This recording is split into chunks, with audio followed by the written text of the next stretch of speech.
नमस्कार. मी राहुल कुलकर्णी. पुन्हा एकदा आपला जो फिजिकल डिस्टन्सिंगचा शो आहे, ज्या शोचं आपण स्वरूप बदललंय, जसं की आता डॉक्टर निर्मल तापडिया जे आता तुम्हाला स्क्रीनवरती दिसतात. गुड इव्हनिंग डॉक्टर, आणि तुमचं स्वागत आहे.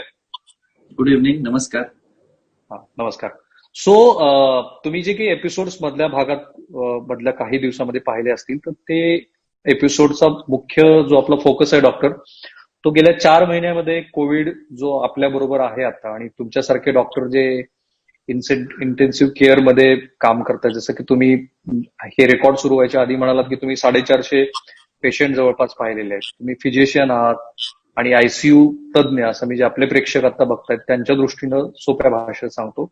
सो अशा सगळ्या डॉक्टरकडे आम्ही जातोय डॉक्टर, आणि WHO ची जे मानांकनं आहेत, ICMR जे आपल्या सगळ्या लोकांना सांगतंय, त्याशिवायच्या काही गोष्टी तुमच्या लक्षात आल्यात का? जसं की ट्रीटमेंटचा काही पार्ट आहे, जसं की काही मेडिसिन्स आहेत जे वर्कआउट होत आहेत. आणि महत्वाचं म्हणजे मला तुम्हाला पहिलाच प्रश्न डॉक्टर हा विचारायचा आहे की 4 महिन्यापूर्वी जे फिअर होतो कोविड विषयी सर्वसामान्यांच्या मनात प्लस डॉक्टरांच्या मनात, तर ते फिअर बऱ्यापैकी कमी झालंय असं वाटत असताना, ज्या जिल्ह्यामध्ये पूर्वी कोविडचे पेशंट नव्हते पण त्या जिल्ह्यामध्ये आता रॅपिडली कोविडचे पेशंट येत आहेत. सो गेल्या 4 महिन्यामध्ये तुम्हाला जो कोविड समजलेला आहे तो काय आहे? बेसिकली 4 महिन्यापूर्वी जो फिअर होता पेशंटमध्ये, एक फार जास्त अँझायटी, आणि असं होतं की कोविड झालं म्हणजे वाचूच शकत नाही आपण, त्यातून जीवाची हानी फार जास्त होते.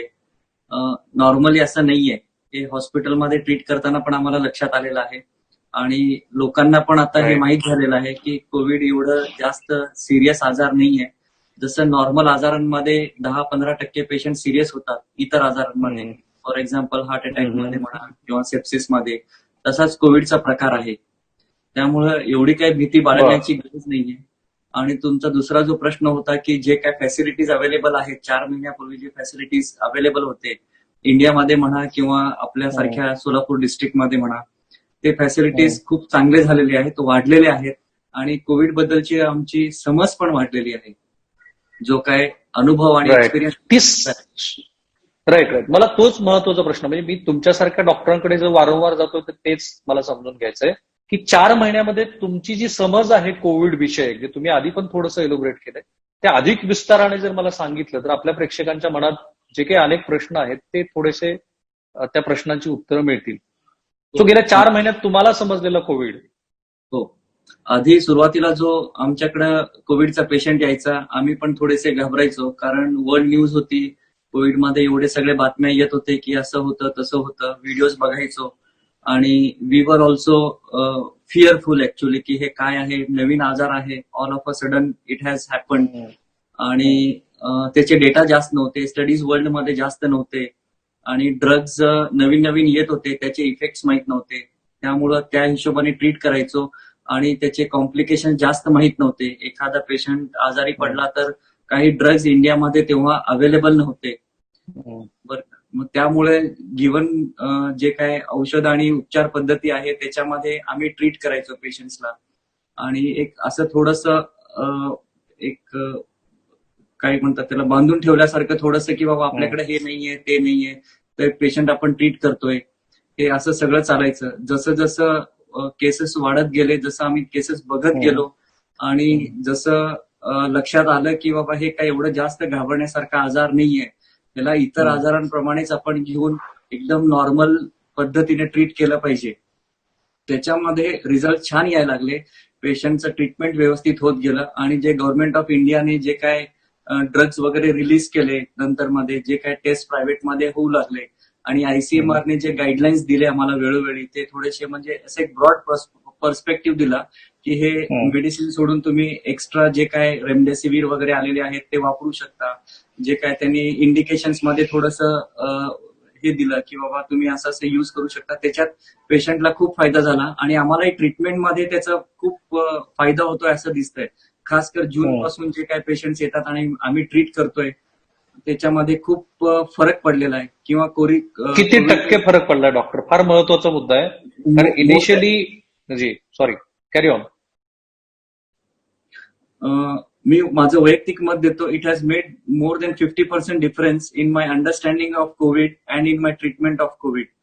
कारण जे काय सुरुवातीला एप्रिलमध्ये आणि मे मध्ये, खासकर मे मधून आमच्याकडे पेशंट्स यायला लागले, तेव्हा आम्ही जे कोविड ट्रीट करायचो आणि आता जे कोविड ट्रीट करतोय, एक आता माहित असतं की ह्या स्टेजमध्ये कोविड आला तर ह्याला एवढे दिवस लागतात, हा एवढ्या दिवसात सेटल होतो, एवढे मेडिसिन दिलं तर सेटल होतो, किंवा आपल्याला एवढं वेटिंग पिरियड कोविडमध्ये करावं लागतं, हे आधी थोडंसं माहित नसायचं आम्हाला.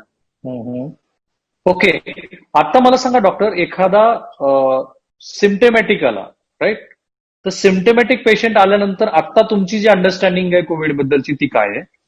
थोडासा माइल्ड सिम्टमॅटिक आला आणि जो सेव्हिअर आहे, जो की तुमच्या आयसीयू मध्ये दाखल झाला. मी 3 प्रश्न विचारले तुम्हाला, की जो असिम्टमॅटिक आहे, थोडासा सिम्टमॅटिक आहे आणि जो सेव्हिअर झाला, तर याच्यामध्ये तुमची लाईन ऑफ ट्रीटमेंट सध्या काय आहे आणि त्यात over the period of time improvisation काय झालंय? एसिम्टोमॅटिक पेशंट नॉर्मली डायरेक्ट हॉस्पिटलमध्ये ऍडमिट व्हायला येत नाही, तो येतो ओपीडी बेसिसवरती. एसिम्टोमॅटिक पेशंट जेव्हा येतो, सर्वात आधी त्याला विचारलं जातं की त्याची हिस्ट्री ऑफ कॉन्टॅक्ट आहे का. जर कोविड पॉझिटिव्ह पेशंटची कॉन्टॅक्ट आहे तर you can consider that he is a potential case. Okay, आणि त्या पेशंटला सांगितलं जातं की you immediately quarantine your self. Okay, आणि त्या पेशंटची जर इच्छा असेल की एसिम्टोमॅटिक असून मला टेस्ट करायची आहे, तर सध्या जशी रॅपिड अँटीजेन टेस्ट आलेले आहेत, जे 2 तासात आपल्याला कळवतं की पेशंट पॉझिटिव्ह आहे की नाही, ते करू शकतो आपण. किंवा काही पेशंटला आपण आरटीपीसीआरचे टेस्ट, कोविड स्वॅब सॅम्पल जे घेतो नेझोफेरिंजियल, ते करू शकतो.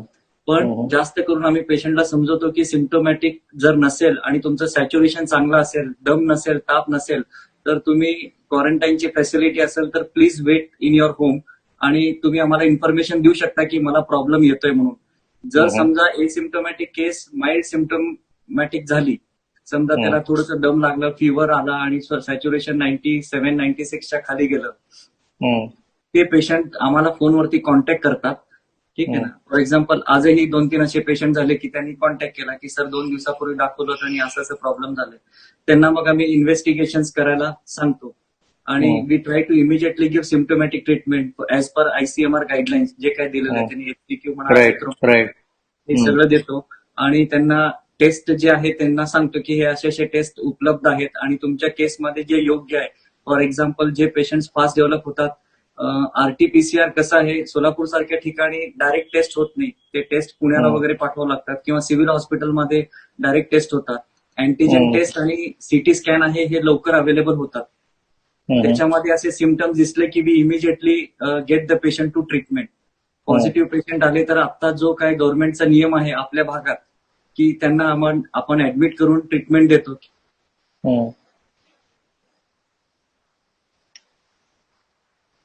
की ना, आय एम सॉरी, आयसोलेशन त्यांना आपण ओके, आणि वी ट्रीट द पेशंट, त्यांचे सिम्टम्स आपण बघतो.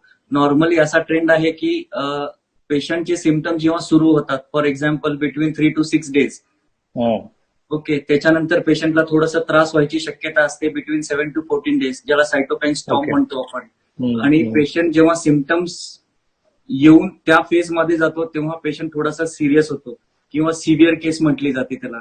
दिस is cytokine storm. Cytokine स्टॉर्मचे patient आहेत त्याचे काही लाईन्स आहेत, काही टेस्ट आहेत. आपण सिम्टोमॅटिक पेशंटला जेव्हा ऑब्झर्वेशन करतो, जसं काय त्यांचे ऑक्सिजन सॅच्युरेशन म्हणा, त्यांचं श्वास घ्यायची प्रक्रिया किती आहे, for example are more than 24, PO2 FiO2 ratio जे आहे, हे काही त्याचे मापदंड ज्याला म्हणतो आपण, ते ऑब्झर्व करतो, त्यांचे इन्व्हेस्टिगेशन करतो आणि त्या हिशोबाने पेशंटला ट्रीट करतो. सिम्टोमॅटिक टू सिव्हिअरच्या पेशंट मध्ये एक मॉडरेट सिम्टम्स म्हणून येतात. मॉडरेट पेशंट असेल तर तोपर्यंत त्या लाईनमध्ये ट्रीटमेंट दिली जाते. फॉर एक्झाम्पल स्टिरॉइड्स देतो, ते आपण जे काय ट्रीटमेंटची पद्धती आहे, हेपॅरिन वगैरे देतो, आयव्ही फ्लुइड्स देतो. सिव्हिअर पेशंट जेव्हा जास्त त्रास होतो तेव्हा higher drugs, for example remdesivir आणि टोसिलिझुमॅब जे ऐकताय तुम्ही, ते आम्ही देतो आणि पेशंटला ऑक्सिजन आणि बायपॅप नॉन इन्व्हेसिव्ह व्हेंटिलेटर किंवा व्हेंटिलेटरचा सपोर्ट लागतो. ही ट्रीटमेंट आयसीएमआरच्या गाईडलाईन प्रमाणे 4 खंडमध्ये विभाजलेली आहे. एसिम्टोमॅटिक, सिम्टोमॅटिक मध्ये माइल्ड सिम्टोमॅटिक, ज्याला काही दुसरे आजार नाहीये, फॉर एक्झाम्पल डायबिटीज नाहीये, हायपर टेन्शन नाहीये, हृदयाचे आजार नाहीये, ते आणि ज्याला आजार आहेत असे माइंडमध्ये 2 कॅटेगरीज आहेत. तिसरी हम्म. कॅटेगरी जी मॉडरेट केस आहे, ज्यांना थोडा त्रास होतो पण कदाचित आयसीयूची गरज असू शकते आणि नसू शकते. आणि सिव्हिअर केस ज्यांना आयसीयू शिवाय पर्याय नाही. ओके ह्या पद्धतीने ओके. ट्रीटमेंट आता आता आता तुमचं जे ऑब्झर्वेशन आहे गेल्या 4 महिन्यातलं, असे कोणते पेशंट आहेत की ज्यांना आयसीयूची गरज पडलेली आहे? माझा अनुभव असा आहे की जसं मी अश्विनी रुग्णालयामध्ये काम करतो, that is a tertiary care centre. Okay, district level tertiary care centre.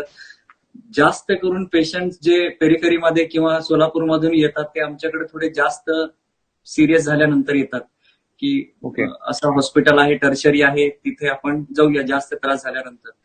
तर ते पेशंट्स आम्हाला ट्रीट करायला जास्त मिळतात. बाकी जे ओके. पेशंट्स आमचे ओन पेशंट असतात किंवा काही जे डायरेक्ट हॉस्पिटलला येतात किंवा ओळखीचे असतात, ते patient mild to moderate symptoms घेऊन येतात. त्यांना वॉर्डमध्ये किंवा रूम मध्ये ट्रीटमेंट करू शकतो. पण जास्त करून जे सिरियस पेशंट Right. येतात त्यांना आयसीयू मध्ये आम्हाला ट्रीट करावं लागतात आणि अशा पेशंटची संख्या आमच्याकडे यायची जास्त आहे. राईट. म्हणूनच माझा हा प्रश्न होता तुम्हाला की आयसीयू मध्ये जे पेशंट आता भरती होत आहेत, मॉडरेट टू सिव्हिअर. राईट, माझा प्रश्न हा होता डॉक्टर तुम्हाला की आता जे आयसीयू मध्ये पेशंट तुमच्याकडे येत आहेत आणि ज्यांच्यावरती तुम्ही ट्रीटमेंट करताय, त्यांची जनरल हिस्ट्री तुमच्या काय लक्षात येते? I am talking with a we comorbidity factor, age factor, आणखी काही अशा गोष्टी? Most important is age and comorbidity. Right. If the patient is more than 60 years of age, आणि if the patient is having diabetes, hypertension, bronchial asthma, COPD, okay, त्याच्यानंतर हृदयाचा काय problem असेल, IHD, किंवा पेशंटला काय ऍडिक्शन असेल, अल्कोहोल म्हणा, लिव्हर डिझीज, किडनी डिझीज, किंवा तो काय स्टिरॉइड्स ड्रग्ज वगैरे घेत असेल, या पेशंटमध्ये रिस्क थोडीशी जास्त असते. पण असे पेशंट जेव्हा ऍडमिट होतात, सगळेच पेशंट सिरियस होतात, त्याच्यातलं कोणी बरं होत नाही असं नाहीये. मी जे अनुभव घेतलं, पेशंट जर वेळेवरती आले आणि ट्रीटमेंट आपण दिली तर बरेच असे केसेस आहेत जे मोर दॅन 70 इयर्स आहेत, 80 इयर्स आहेत, माझ्याकडे त्यांचा डेटाही आहे, जे बरे होऊन घरी गेलेले आहेत with all the comorbidities. Diabetes आहे, ज्यांना हायपर टेन्शन आहे, ट्रीटमेंट दिल्यानंतर ते पेशंट बरे होऊ शकतात. पण बाकी ज्यांना काहीच नाही आणि यंग पेशंट आहेत, त्याच्या मानाने ह्यांना थोडा त्रास जास्त असतो, ह्यांना ट्रीटमेंट जास्त लागते आणि जी मॉर्टॅलिटी आहे, ज्याला डेथ रेट म्हणतो, ती ह्या सब ग्रुपमध्ये थोडीशी प्रमाणात जास्त आहे. राईट. मला एक तुमच्या बोलण्यातनं एक मुद्दा जो जाणवला तो म्हणजे early detection is very important. Yes, most important. How? Correct. How? Just elaborate to us. Early detection मध्ये पेशंट तुमच्या क्लिनिकल ट्रीटमेंटमध्ये लवकर येतो. जे काय पेशंटला सिम्पटम्स डेव्हलप होतात आणि सायटोकाईन स्टॉर्म ज्याला म्हणतो किंवा कोविड रिलेटेड जे सिम्पटम्स आहेत ते आपण रोज पेशंटला बघितल्यामुळं लवकर लक्षात येतं. Okay, so the treatment which is available, जे टेस्ट आपण करतो आणि पेशंटला जे सपोर्ट देतो तो थोडासा फास्ट देतो. त्याच्यामुळे पेशंट्सला थोडंसं हेल्प होऊ शकतं. पण सगळ्या पेशंटला अशी हेल्प होईल it is not necessary. There are some categories of patients who come in time, पण तरी त्यांना थोडंसं जास्त त्रास होतो, सिव्हिअर होतो आणि त्यांना मग आम्हाला आयसीयू मध्ये ट्रीट करावं लागतं. पण वाय डॉक्टर असं का होतंय? म्हणजे वेदर हा कोरोना जो आहे तो स्वतः काहीतरी अशा पद्धतीनं बिहेव्ह करतोय की जे अजूनही तुमच्या लक्षात आलेलं नाहीये? हो, see it is a multifactorial problem. Corona 2 लोकांमध्ये झालेला आहे. एकामध्ये तो माइल्ड होतो आणि एकामध्ये तो मॉडरेट आणि सिव्हिअर होतो. ओके, त्याच्यामध्ये मल्टिपल फॅक्टर्स असू शकतात. त्याला किती एक्सपोजर झाला, त्याचं कोरोनाचं सिम्पटम्स किती जास्त झाले, त्याची इम्युनोजेनिसिटी किती आहे, त्याची जेनेटिक ससेप्टिबिलिटी किती आहे. जसं काही जर्नल्समध्ये येतं की ए ग्रुपला जास्त होतं, ओ ग्रुपला कमी होतं, जेनेटिक काही जीन ससेप्टिबल आहेत. This is a very detailed factor which is not very clear and which are not known actually. Okay, काही पेशंट्सला आम्ही ट्रीटमेंट दिल्यानंतर त्रास होतो, काही पेशंट्सला ट्रीटमेंट दिल्यानंतर त्रास एकदम कमी होतो. So this is anybody's guess actually. असं नाही की कोणाला कमी आणि कोणाला जास्त देतो ट्रीटमेंट. पण जे तुमच्या ऑब्झर्वेशन मध्ये काय आलंय, जे रिस्क फॅक्टर पेशंट आहेत आणि जे पेशंट उशीर करून येतात, जे जास्त उशिरा येतात किंवा जास्त सिरियस होऊन येतात, त्यांच्यामध्ये मॅक्सिमम प्रॉब्लेम येऊ शकतात असं आमच्या बघण्यात आलं. जे केसेस जसं सांगितलं की ज्याला जास्त साईडच्या बाकीचे आजार असतात आणि जे उशिरा येतात. फॉर एक्झाम्पल जसं मॉडरेट ग्रेडचा पेशंट आहे, तर 2 एक्झाम्पल देतो. एक Right. आमच्या हॉस्पिटलमध्ये ऍडमिट आहे पेशंट, माइल्ड सिम्पटम्स घेऊन आला आणि त्याला समजा 8व्या किंवा 10व्या दिवशी किंवा तुमचा 12व्या दिवशी हेडस्पेस डॉक्टर, सॉरी तुम्हाला थांबवतो, तुमचा हेडस्पेस थोडा कमी झाला. हा. हा, कॅरी ऑन डॉक्टर. हा, समजा पेशंट आला आमच्याकडे 6th डेला आणि तो 8th किंवा 10th डेला सायटोकाईन स्टॉर्म मध्ये गेला आणि तो पेशंट माझ्या देखरेखीमध्ये आहे, तर I have a chance that I see the patient every day आणि त्याला अर्ली सिम्पटम्स पिकअप करून जेव्हा एक्झॅक्टली प्रॉब्लेम सुरू होतो तेव्हा आम्ही त्याला प्रॉपर केअर आणि ड्रग्ज देऊ शकतो. त्याच्यामुळे जे काही सायटोकाईन स्टॉर्म इन्फ्लेमेटरी डॅमेज आहे तो कमीत कमी आम्ही करू शकतो.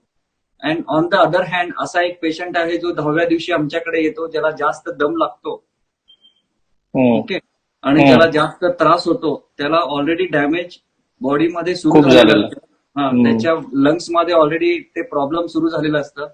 त्यावेळेस ड्रग देऊन कदाचित आम्ही ते रिव्हर्स करू शकतो का नाही, we don't know. And okay. It becomes really difficult.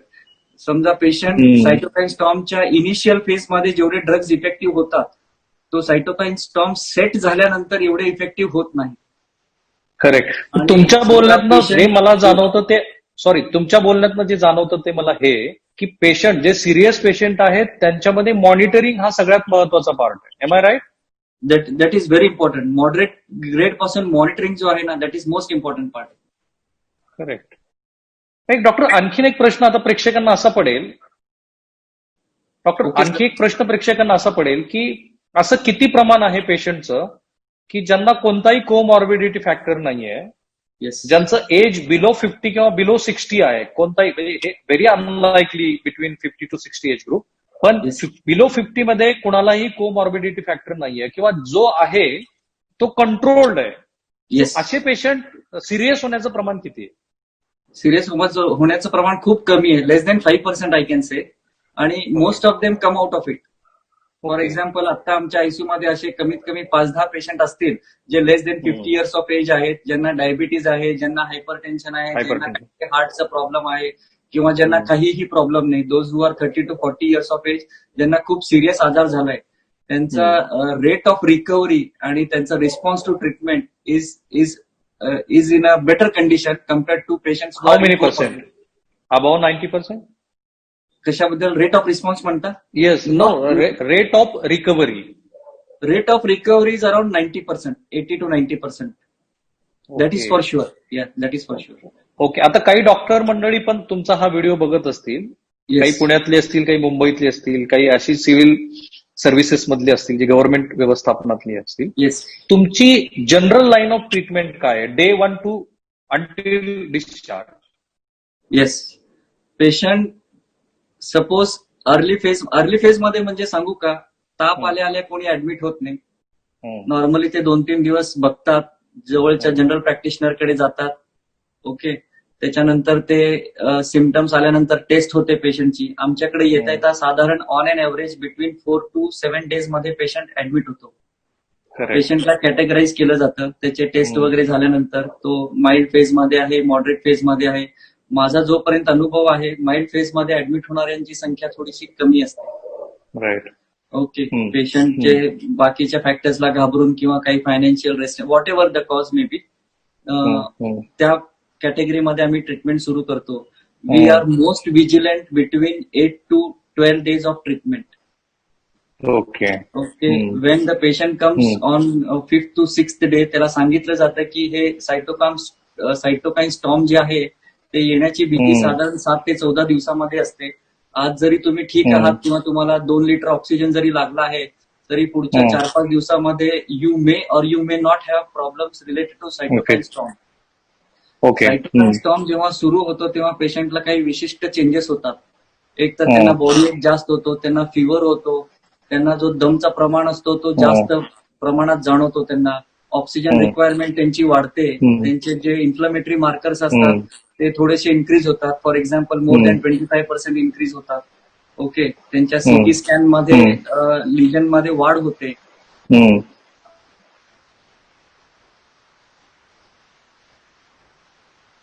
मग अशा अशा पेशंटला जास्त अग्रेसिव्हली आम्ही ट्रीट करतो. त्यांना सेमी आयसीयू किंवा आयसीयू मध्ये आम्ही शिफ्ट करतो. आणि जर Okay. मार्कर्स एका विशिष्ट प्रमाणाच्या बाहेर गेले किंवा ऑक्सिजन रिक्वायरमेंट फार फास्ट वाढली, हम्म. ओके, आणि सपोर्ट कमी पडायला लागला बायपॅपचा वगैरे, तर वी कन्सिडर टोसिलिझुमॅब किंवा जे काही इम्युनोमॉड्युलेटेड ड्रग्ज आहेत केसेसमध्ये ते आम्ही द्यायचा प्रयत्न करतो. And we try to follow the Indian government and ICMR guidelines. त्याच्यामध्ये asymptomatic, symptomatic, mild, okay, with आणि विदाउट कोमॉर्बिडिटीज, मॉडरेट केसेस आणि सिव्हिअर केसेसचे गाईडलाईन्स दिलेले आहेत की तुम्ही असं असं फॉलो करू शकता. Okay. More than 90% of the times we try to follow those guidelines. पण काही Okay. केसेस असे असतात की ते गाईडलाईन मध्ये बसत नाही. मग अशा वेळेला तुम्ही काय करता? We take our clinical judgement, we decide the Okay. Case how it should be going, आणि रिलेटिव्हला समजून सांगतो की हे असं असं आहे, बेस्ट ट्रीटमेंट इज दिस, या पेशंटला असं असं आपण केलं पाहिजे, त्याच्यामध्ये त्याचा जास्तीत जास्त फायदा आहे. आणि त्यांनी आणि पेशंटनी होकार दिल्यानंतर वी गो अहेड. पण normally patient try, the relative try to listen. म्हणजे आपण जेव्हा सांगतो की असं असं आहे, फॉर एक्झाम्पल जसं आता telemedicine is allowed, video call करून देतो, पेशंट सांगतो मला त्रास थोडासा जास्त होतोय, जे रिलेटिव्ह बघतात आणि ते अग्री विथ इट की थोडंसं आम्हाला आधीपेक्षा थोडं प्रॉब्लेम वाटतो. आम्ही पेशंटला रिपोर्ट्स दाखवतो रिलेटिव्हला की see this is the change which is happening. आणि मोस्ट ऑफ देम अग्री की yes we should go aggressively, because one thing is for sure, if COVID worsens, okay, it will trouble you a lot. हो हो, great. एक दोन साधे प्रश्न आणि मग नंतर जरा जनरल तुमचं ऑब्झर्वेशन मला हवंय.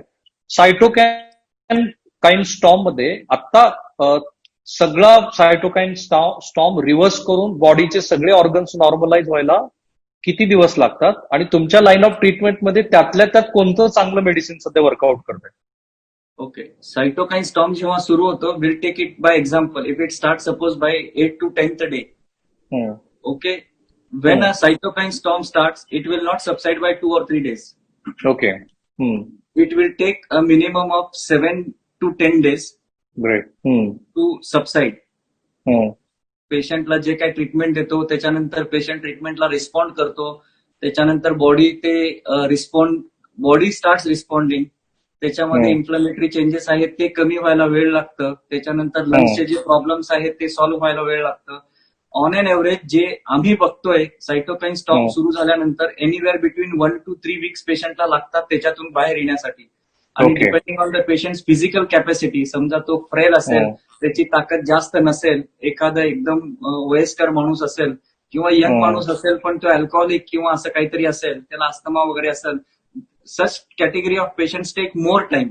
आणि जो एकदम Okay. हेल्दी आणि चांगला पेशंट असेल तो कदाचित 7 दिवसानंतर बरं होऊन जातो.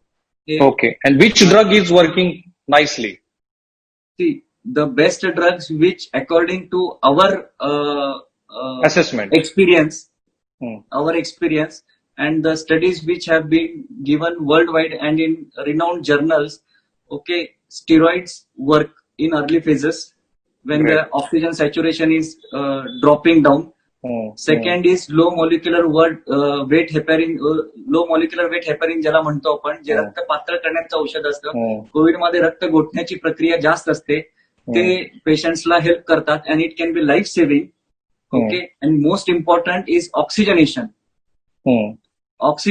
प्रॉपर ऑक्सिजनेशन पेशंटला मिळत असेल योग्य पद्धतीने, ज्याचे जे काय 3-4 प्रकार आहेत थोडक्यात सांगतो. वन इज नेझल मास्क देतो आपण, नॉन ब्रिदिंग मास्क नाही देतो. त्याच्यानंतर हाय फ्लो नेझल ऑक्सिजन, जे कोविडमध्ये खूप ऐकतो आपण, ओके, ते खूप हेल्प करतं. आणि बायपॅप व्हेंटिलेशन जे आहे, ओके, हे सगळे ऑक्सिजन देण्याचे वेगवेगळे मशिनरीज आहेत, वेगवेगळे प्रकार आहेत, ते खूप लाईफ सेव्हिंग आहेत. आणि जास्तीत जास्त पेशंट प्रॉपर ऑक्सिजनेशन आणि या 2 ड्रग्समुळे वाचतात. आणि सायटोकाईन स्टॉर्म मध्ये the drug which can make some difference is immunomodulators, जे काय टोसिलिझुमॅब दिलेलं आहे त्यांनी. त्याच्यामध्ये मॉर्टॅलिटी, रिसेंट जर्नलमध्ये जे काय आहे, टोसिलिझुमॅब ही मॉर्टॅलिटी बेनिफिट आहे.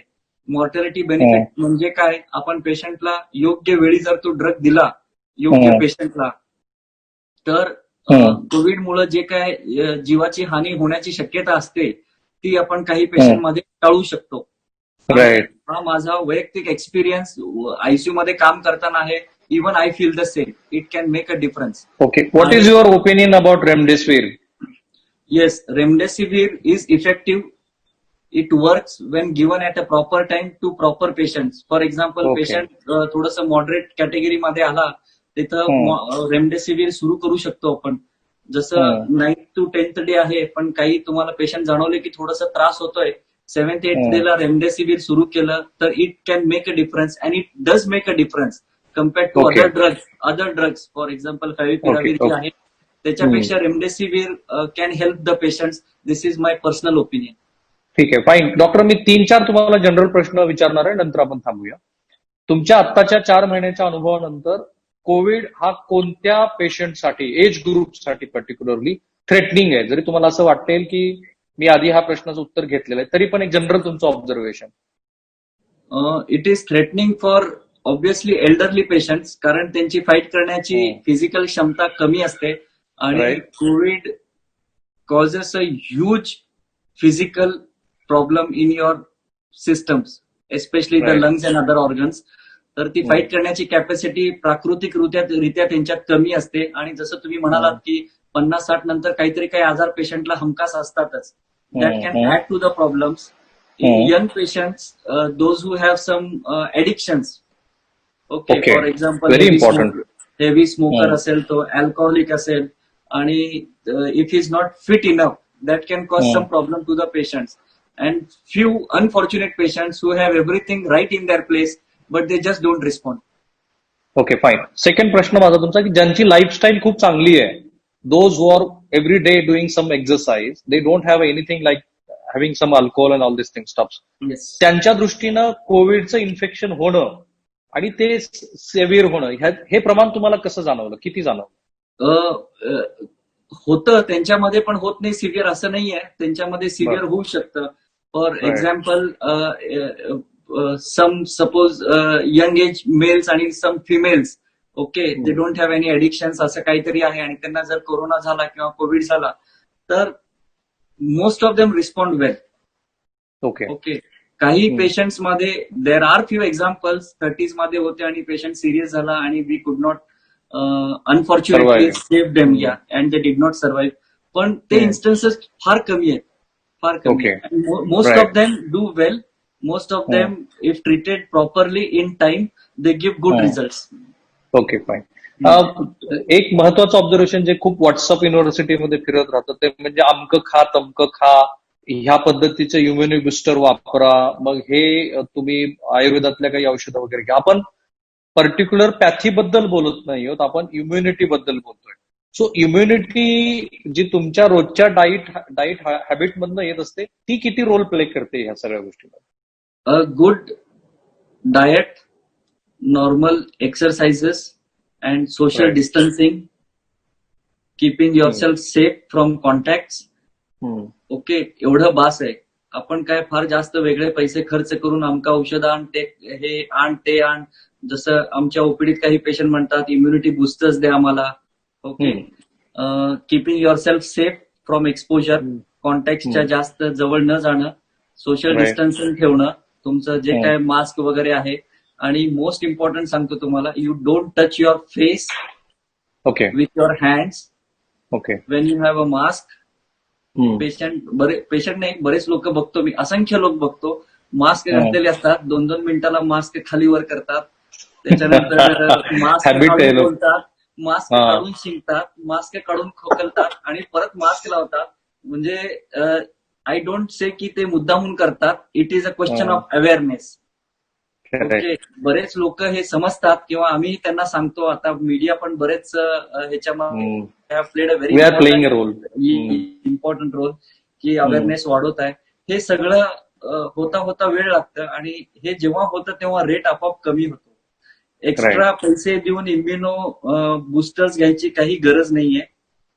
ओके, नथिंग इज प्रूव्ड की हे घेतलं एवढे पैशांचे किंवा thousands of rupees you are wasting on, not wasting exactly, but you are taking the drugs and ते इम्युनिटी बूस्ट झालं आणि कोविड झालं नाही असं काही हिशोब नाहीये त्याच्यामध्ये. First is try to prevent it. Second, if you cannot prevent it, try to avoid it and have a good normal healthy habit It's not only for Okay. COVID. It is for a It's for life. everything. Yeah. It's Correct. always. शेवटचा प्रश्न तुम्हाला मी विचारतो की आता जे लॉकडाऊनची process आणि generally Covid विषयीचा फिअर जो आहे त्याबद्दल तुमचं ऑब्झर्वेशन काय? कोविडचा फिअर आहे. लोकांमध्ये कोविडचा फिअर आहे. पण दुसरी गोष्ट अशी आहे की we are a developing nation. Okay, त्यामुळे इकॉनॉमिक प्रॉब्लेम्स, फायनान्शियल रेस्ट्रेंट्स आपल्यामध्ये खूप असतात. People need to somehow work. Okay, 4-5 months झाले आपण जे काय लॉकडाऊन बघतो त्याच्यामध्ये. I don't want to go into the details. Okay, पण एक तुम्हाला नक्की सांगतो, डोंट फिअर. ओके, बर का. Very important. म्हणजे मी असं म्हणत नाही की डोंट फिअर म्हणजे मास्क काढा आणि तुम्ही सगळीकडे बिनधास्त फिरायला. नो, विथ सम मेसेज की you take your care. Okay, take others care. तुम्ही कोणाच्या जवळ थांबू, जे काय 3 फूट 5 फूटचं डिस्टन्स आहे ते मेंटेन करून do your work. Okay, you can go freely. लॉकडाऊनचे जे काय रूल्स आहेत, गव्हर्नमेंट जे काय आपल्याला गाईडलाईन्स देत आहे ते पाळत आपलं काम करू शकतो. Not to fear, not to panic. आणि तुमचे जे डॉक्टर्स आहेत ज्यांना तुम्ही वर्षानुवर्ष फॅमिली डॉक्टर म्हणून म्हणता, they are the best persons to guide you, I suppose. Correct. Okay, भिवून एवढे टेस्ट करायची, अननेसेसरी हॉस्पिटलमध्ये ऍडमिट होऊन बेड हे करायची, ऑक्युपाय करायची गरज नाहीये. बरेच Great. पेशंट आम्ही सांगतो माइल्ड सिम्पटम्स आहे, you stay at home, come to OPD, follow us daily. पण काही म्हणजे भीती असते, स्वाभाविक आहे. And we don't disagree to that. तसं करायची गरज नाहीये. आणि what about lockdown? Of the patients become serious. Carry on, sorry. 10% of the patients, 5 to 10% become serious. आणि that is true for all the diseases. Okay, जे काय major disease आहेत, for example heart attack म्हणा, तुम्ही sepsis म्हणा, त्याच्यामध्ये पण एवढेच पर्सेंटेज पेशंट सिरियस होतात. त्यामुळं असं काय इश्यू नाहीये. फक्त एवढंच इश्यू आहे की मॉडरेट झाल्यानंतर ऍडमिशन लागते. त्याच्यामध्ये आपला टाइम म्हणा, मनी इज खर्च होतो, एक्सपेंडिचर होतो त्याच्यामध्ये.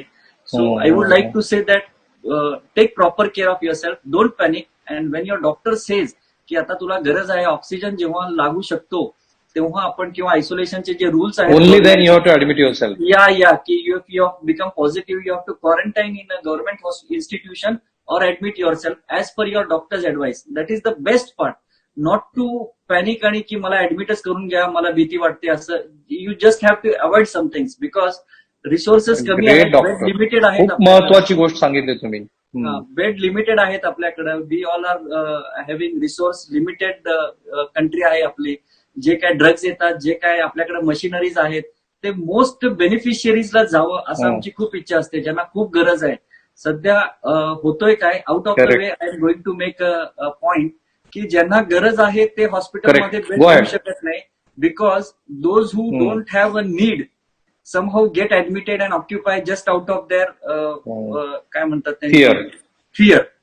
ओके, आणि अँझायटी की मला काहीतरी होईल, मी आधीच जाऊन हॉस्पिटलमध्ये ऍडमिट होतो. So please don't do that. ज्यांना गरज आहे त्यांना हॉस्पिटलमध्ये घेऊ दे, बेड ऑक्युपाय करू दे, त्यांना ट्रीटमेंट घेऊ दे, so that mortality can be brought down. आणि जे ड्रग्ज आपल्याकडे लिमिटेड ह्याच्यामध्ये अवेलेबल आहे, लिमिटेड म्हणजे असं म्हणत नाही की अवेलेबल नाही आहेत, पण should be use for a proper patient who is in most need of that drug. या खूप खूप महत्वाचा. आणि जे कोणी प्रेक्षक आता हा डॉक्टरांचा एपिसोड ज्यांनी बघितलाय त्यांनी सांगितलेला शेवटचा महत्वाचा मेसेज जो ह्याच फिजिकल डिस्टन्सिंगच्या शो मधून द्यायचा आपला प्रयत्न आहे तो हाच आहे डॉक्टर, की कोविडचं, कोरोनाचं जे विज्ञान आहे ते समजून घेऊया. अननेसेसरी पॅनिक नको करायला. अननेसेसरी लॉकडाऊन बद्दल मी पुन्हा कुठल्या तरी एखाद्या भागामध्ये बोलेलच. पण तुमचे जे फर्स्ट हँड एक्सपिरियन्स आहेत डॉक्टर, ते मला असं वाटतं की अनेक जणांच्या ज्या गैरसमजुती आहेत, अशा समजुती की ज्यामुळं अनावश्यक पॅनिक क्रिएट होते, त्या दूर व्हायला मदत करतात. Thank you so much doctor. खूप महत्वाच्या गोष्टी. मला माहिती आहे आपण फार नॉर्मल कोर्समध्ये ज्या पद्धतीचं कॉन्व्हर्जेशन करतो तसं केलेलं नाहीये. बरंचसं कॉन्व्हर्जेशन हे आपलं पॉइंट टू पॉइंट कोविड आणि कोविड रिलेटेड होतं. तुम्ही ज्या पद्धतीनं रिॲक्ट झाला, ज्या पद्धतीने सांगितलं, माझ्या असं लक्षात आलं की तुम्हाला पुन्हा कुठल्या तरी कार्यक्रमामध्ये इन्व्हाइट करायला पाहिजे. Thank you so much. Thank you. Take care. Bye.